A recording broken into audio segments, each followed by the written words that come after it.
اسی طرح ليلۃ القدر کے بارے میں چند باتیں کروں کیونکہ آج سے تاک رات شروع ہو رہی ہے.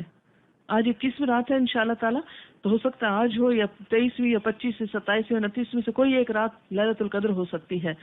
نبی صلی اللہ علیہ وسلم نے فرمایا من قام رمضان ایمانا واحتسابا غفر له ما تقدم من ذنبه، اور من قام لیلۃ القدر ایمانا واحتسابا غفر له ما تقدم من ذنبه. تو اصل عبادت کیا ہے؟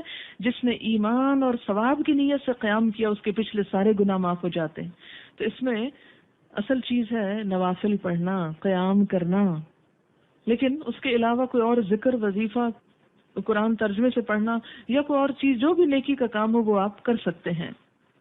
ليلۃ القدر کی سعادت سے محروم رہنے والا بہت بد نصیب ہے. حضرت انس بن مالک سے روایت ہے کہ رمضان آیا تو نبی صلی اللہ علیہ وسلم نے فرمایا یہ جو مہینہ تم پر آیا اس میں ایک ایسی رات ہے 1000 مہینوں سے بہتر، جو اس کی سعادت سے محروم رہا وہ ہر بھلائی سے محروم رہا.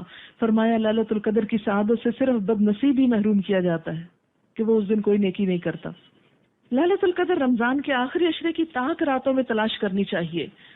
نبی صلی اللہ علیہ وسلم نے فرمایا رمضان کے آخری عشرے کی تاک راتوں میں ليلۃ القدر تلاش کرو، اور ان دنوں میں آخری عشرے میں ویسے بھی عبادت زیادہ کرنی چاہیے اور اپنے اہل و عیال کو بھی اس کی تلقین کرنی چاہیے.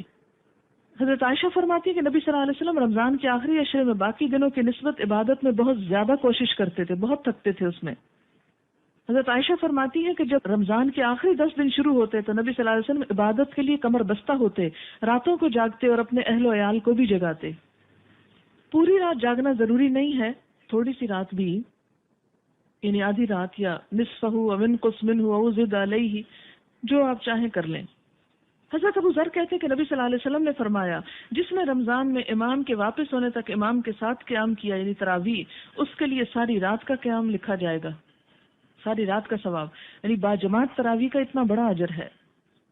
حضرت عثمان بن عفان کہتے ہیں میں نے نبی صلی اللہ علیہ وسلم کو فرماتے ہوئے سنا جس نے عشاء کی نماز با جماعت ادا کی اس نے گویا نصف رات قیام کیا، جس نے نماز عشاء با جماعت ادا کرنے کے بعد صبح کی نماز بھی با جماعت ادا کی اس نے گویا ساری رات قیام کیا. نبی صلی اللہ علیہ وسلم رمضان میں کثرت سے تلاوت اور انفاق فی سبیل اللہ فرماتے تھے. حضرت عبداللہ بن عباس فرماتے کہ نبی صلی اللہ علیہ وسلم لوگوں کے ساتھ بھلائی کا ارادہ کرنے میں بہت سخی تھے، لیکن رمضان میں جب حضرت جبریل آپ سے ملتے تو آپ اور بھی زیادہ سخی ہو جاتے. رمضان میں حضرت جبریل ہر رات آپ سے ملتے، نبی صلی اللہ علیہ وسلم رمضان گزرنے تک انہیں قرآن مجید سناتے. اسی لیے ہر حافظ کو چاہیے کہ وہ رمضان میں کسی نہ کسی کو ضرور سنائے. جب جبریل علیہ السلام آپ سے ملتے تو آپ کی سخاوت تیز ہواؤں سے بھی زیادہ بڑھ جاتی، کیونکہ اچھی کمپنی میں انسان کا نیکی کو زیادہ دل چاہتا ہے. اس لیے ليلۃ القدر میں یہ دعا پڑھنی چاہیے اللہم انک عفو، پڑھیے ذرا، اللہم انک عفو